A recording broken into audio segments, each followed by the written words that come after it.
The hidden teacher in suffering. On the journey of life, no one can escape the dark seasons, moments when we lose what we love, face betrayal, taste failure, or find ourselves in the middle of a crisis with no way out. In those times, one question echoes within us: why is this happening to me? It is a deeply human question, born from pain, from helplessness, from the desperate need to make sense of chaos. But in Buddhist teaching, the answer does not come through blame or resentment. Instead, it comes through a deeper, calmer perspective. Suffering is not a punishment. It is not a curse cast upon us by fate. Suffering, in truth, is a teacher. This teacher does not arrive with a gentle smile, nor speak in soothing words. It comes dressed in loss, in wounds, in nights of loneliness. Yet, if we have the courage to open our hearts and listen, we will find that every moment of pain carries within it a lesson. Suffering is like fire that purifies gold. Gold in its raw form is mixed with impurities. Only when exposed to the fierce heat of fire does it reveal its brilliance and strength. In the same way, suffering strips away the illusions and pretenses we carry and reveals what is most true within us. The Buddha once said, "Pain is inevitable, but useless suffering is a choice." The difference lies in how we meet our pain. If we let it bury us in despair, the suffering becomes meaningless. But if we allow it to teach us, to deepen our wisdom, to open our compassion, then suffering becomes a guide on our path. There is an old Buddhist story. A disciple came to his master, complaining bitterly that his life was unbearably harsh, that misfortune seemed to follow him everywhere. The master listened quietly, then handed him a handful of salt. He asked him to put it into a glass of water and drink. The disciple did and immediately grimaced. "It's far too bitter." Then the master led him to a vast lake and told him to throw the same handful of salt into the water. He asked him to drink again. This time, the disciple smiled. "The water tastes pure." The master looked at him and said, "Suffering in life is like this handful of salt. The salt itself does not change. What changes is the container. If your heart is small, suffering will fill it completely, leaving no room for anything else. But if your heart is vast, like the lake, suffering will dissolve, and you will still taste the freshness of life." The story reminds us, suffering does not come to destroy us, but to teach us to expand our hearts. When we focus only on our pain, it swallows us whole. But when we widen our vision and see each experience as part of a much larger journey, suffering loses its grip. In truth, suffering awakens compassion. One who has never tasted loss might find it hard to comfort another in grief. One who has never fallen may not fully understand the courage it takes to rise again. Through suffering, we learn empathy, forgiveness, and the tenderness of the human heart. If you reflect, you may see the greatest turning points in life often came through moments of pain. A failure that taught humility, a betrayal that taught self-respect, a loss that forced us onto a new path. Suffering is a strict teacher, but a fair one. It takes something away, yet always leaves behind a lesson, a strength, or a new understanding. Of course, when we are in the middle of suffering, it is difficult to see its meaning. Tears and cries of protest come naturally. But as time passes and the mind begins to quiet, we often realize, because of that hardship, I became stronger. Because of that loss, I now know how to cherish what remains. Time itself is a second teacher, helping us see the wisdom hidden within pain. In Buddhism, suffering is seen as a doorway to awakening. Without suffering, we would remain asleep in illusion. Suffering shakes us awake, reminding us that life is impermanent, that nothing lasts forever. Then through this truth, we learn to live more fully in the present moment, to love while we still can, to forgive before it is too late. Suffering, then, is not the enemy. It is the hidden teacher, sometimes harsh, often misunderstood, but always guiding us toward growth. It does not offer us comfort, but it offers us the chance to become whole.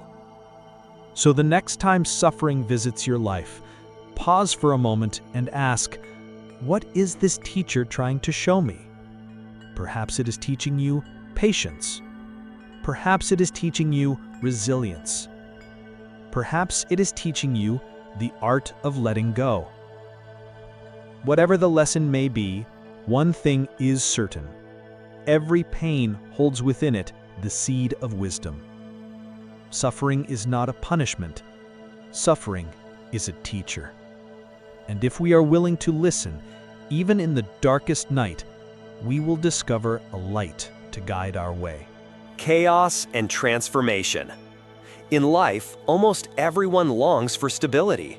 We wish for a secure job, a steady home, and a life free of storms. Deep inside, we cling to safety because it gives us the illusion of control. But if we look closely, we will see too much safety lulls us into sleep. Prolonged comfort makes us resistant to change, locking us inside familiar circles and preventing us from growing into who we could become. Buddhism offers a clear truth. Without chaos, there can be no transformation. It is upheaval, disruption, and uncertainty that awaken us, shake our hearts, and push us beyond what we thought were our limits. Think of the butterfly. Before it can take to the skies, it must struggle inside the narrow confines of its cocoon. If, out of pity, someone tears open the cocoon, the butterfly emerges with weak wings, never able to fly. It is the struggle, the resistance, the painful effort of breaking free that gives its wings strength. We are no different. The harsh challenges of life, the moments we believe we cannot survive, are often the very experiences shaping us into beings capable of flight. Crises, though painful, carry within them a secret gift. They force us out of our comfort zones. When work feels secure, we rarely seek change, but the sudden loss of a job may push us onto a path far more meaningful. When love ends, we are compelled to turn inward, to rediscover our worth, and to love more fully. When the structures of our lives collapse, we learn to build again, this time on deeper foundations. Behind every seeming chaos lies a greater order, what Buddhism calls Dharma, the natural law, the rhythm of the universe. Everything unfolds in its own time, whether we wish it or not. Spring arrives only when the earth has warmed. Rivers flow inevitably toward the sea. Trees grow patiently, never in haste. The cosmos moves in harmony, never too soon, never too late. Yet humans often forget this. We want life to obey our plans, to unfold according to our desires. When our plans fail, we call it disaster. When life turns unexpectedly, we say we are lost. But in hindsight, many of those very moments reveal themselves as the turning points we most needed. There is a story of a young man who lived his entire life in a small village. To him, that village was the whole world. One year, a flood swept away his home and his fields. In grief, he was forced to leave. Desperate and uncertain, he journeyed far, and along the way discovered new lands, met new people, and built a life richer than he had ever imagined. Looking back, he realized, if not for the flood, he would have remained forever trapped in the small circle of his village.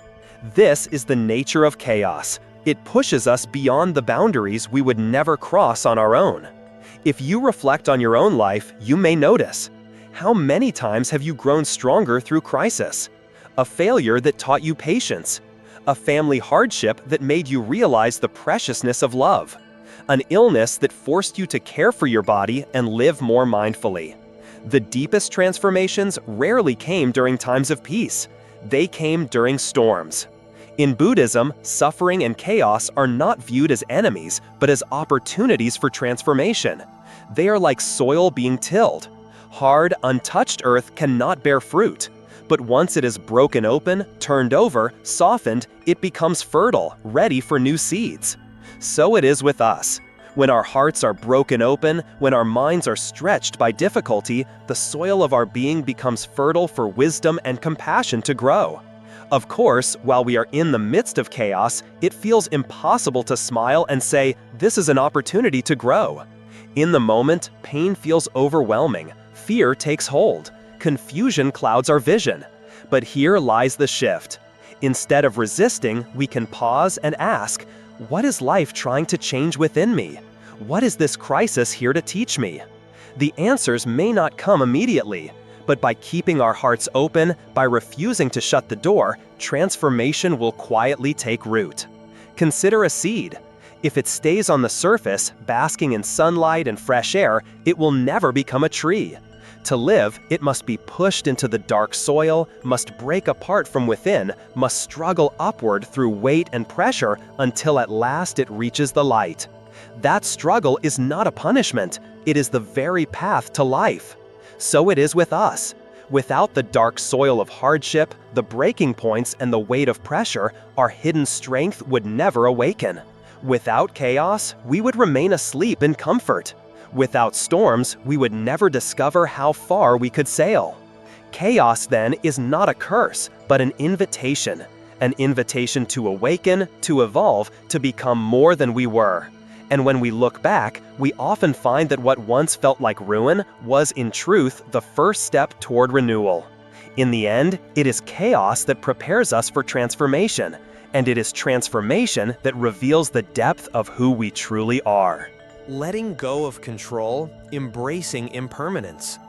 From the time we are young, we are taught, if we work hard, if we plan carefully, if we make the right choices, we will be able to control our lives. And yes, effort, discipline, and determination matter. But sooner or later, each of us encounters moments that shatter this belief. A relationship we trusted falls apart. A job we thought secure disappears overnight. A carefully designed plan crumbles because of an unforeseen twist. In those moments, we often feel lost and ask, what did I do wrong? Why did everything collapse even though I tried so hard? Buddhism offers a simple but challenging truth. Control is only an illusion. Life does not flow according to our personal scripts. It moves as it must, like a river. You may step into it, swim with it, or rest by its banks. But you cannot hold it back with your hands. The more you resist, the more exhausted you become. The only true choice is to learn how to move with the current. When we flow with life, we conserve our strength and discover a surprising ease. When we release our tight grip, peace finds us. Letting go does not mean giving up. It does not mean passivity or resignation. In Buddhist wisdom, letting go means we continue to act, continue to make choices, but without clinging desperately to the outcome. We plant the seed, water it, care for it, yet we understand that flowers bloom only in their own season. No amount of force can hurry them. There is an old story. A king once asked his advisors why life was so unpredictable. The first said it was luck. The second said it was the result of past choices. The third said nothing, but led the king to a river. He asked the king to try to stop the water with his hands. No matter what he did, the water kept flowing. The advisor finally said, "Life is like this river. You may try to control it, but in the end, it will move as it must." Our deepest suffering often arises from our need to control what cannot be controlled. We tell ourselves, "I will only be happy if things go exactly as I want.